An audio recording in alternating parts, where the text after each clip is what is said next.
Good day mga ka-mulberry!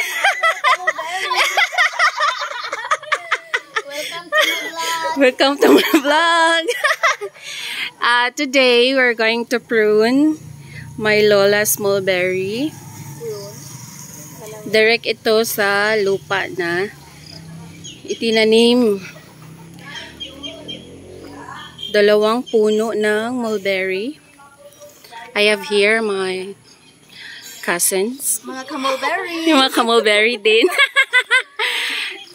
So, hindi pa ito na-try nating ma-prune. So, this is our first time to prune mulberry that is direct sa soil natin na itinanim. Ngit-ngit lagi. Okay. So, ganito nakataas yung ating mulberry. Then, brown na rin ang kanyang puno. So, I think this is ready na i-prune. So, iiklian natin para yung mga bunga ay mas madali nating ma-harvest. Since mataas na itong puno ng mulberry, tingnan nyo, dito lang natin puputulin. Kuyog-kuyog, so, dito magsasanga yung ating plant. Tawag kasi. Mas madali nating maaabot yung magiging bunga. Palit pakaan! So, gamit ang ating pruning shear. Ulit pruning shear ni Lola Billy. Gahit na natin kay ako na mag-igsa nga. Gamit ang pruning shear. Wow. Okay. So, meron tayong naputol na ganito kataas. And, itatanim natin to, yung mga cuttings, para mas dumami itong mulberry.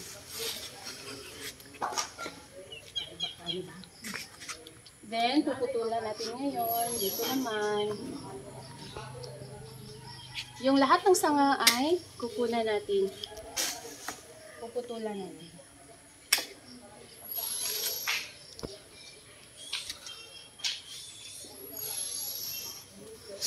Here.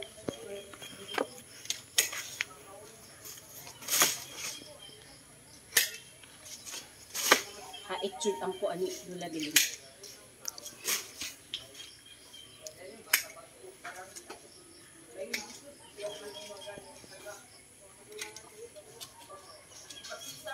Murag na siya bunga. Lagi. May bunga.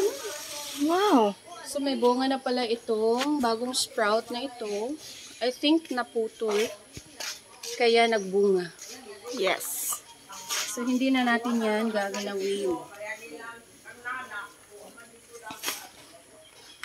Dito naman tayo sa isang puno.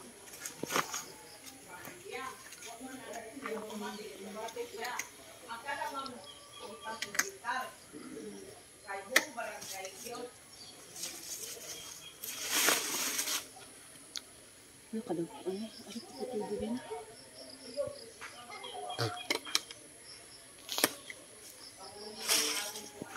Nga ka ni, putla na ni.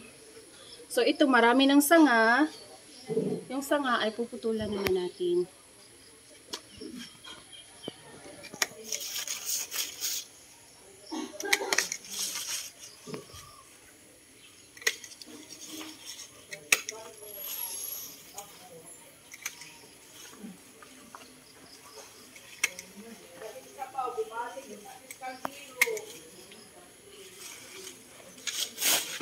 So, ganito lang yung pagpuprune ng ating mulberries. And this is my way. Para hindi masyadong mataas yung mga bagong sprouts. And mas madali nating mapipik yung mga bunga nila. And after cutting yung mga sanga, kakalbuhin natin lahat. So, kukunin natin lahat ng dahon para maglabas sila ng mga bagong sprouts. Sa modeli. So, ikakat lang natin. Make sure yung nodes hindi sila nakakat. Yung dahon lang. Kukunin talaga lahat. Kakalbuhin. Kagaya niyan. Wala na pong dahon. So, dito naman tayo.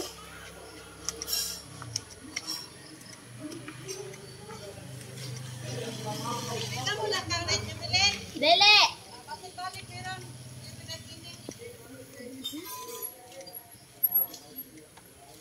Lang.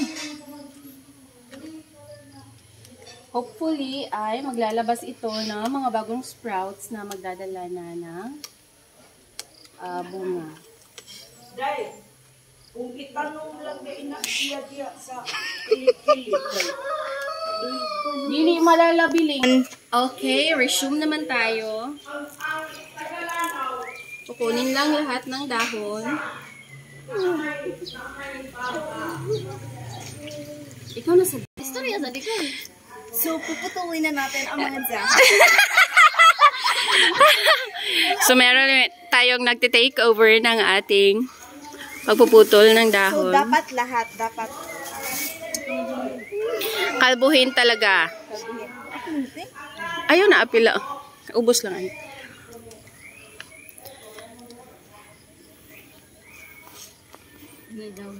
Make sure na may makabilin, okay?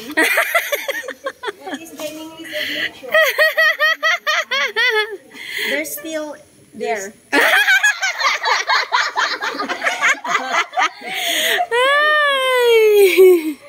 Tawad di ang jeep. So, ganun lang. Sa putli diri day, putli day. Dere? Tarong nga trabaho kay wala ba kay sweldo? Unya na lang. Ay! Igbalik ni mo, tay! Istorya sa dikon. Oh my God. So, very simple lang, guys. And you can do this daily naman sa inyong house. Ay na lang. Daily ka, daily siya ma-prune.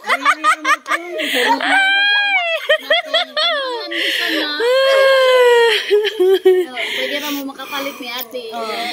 Just contact Crystal Pardo for your inquiries. And, At time sa ops. Naibunga, ayun na napila. oh. Diri kani ubos. Ubos anang bag-ong ako. Okay, so take over naman si Jubilin dahil maliligo na ako. Padayon na lang. Hapit na lang.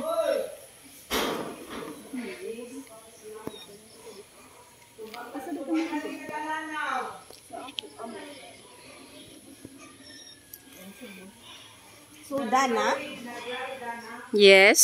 ito na yung finished product. Finished product ka na. Pamlagi na yung dahon.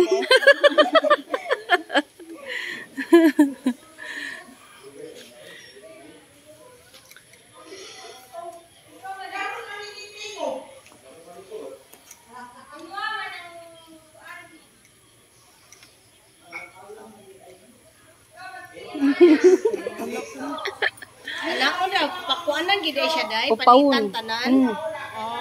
Harap mas stress siya. Amo in town kay giampingan maligo ra gipot. So, merong iba na meron pa mga dahon because may bunga na hindi na natin pinutol yung sanga.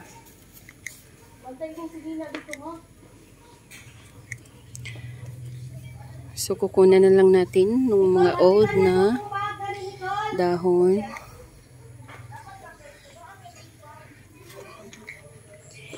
And ito na with Bridget sa background. Anay matanong anak day mo? Oh. So, yung dalawang matataas na puno, ganito na. And waiting to sprout na meron ng mga dalang bunga. So, ito yung mga nakuha natin and itatanim natin yan para mas dumami itong plant ng aking lola dito. Sa kanyang new house. And yan, pupunuin niya yan ng mga tanim. And that's all for today. Thank you for watching. Bye-bye.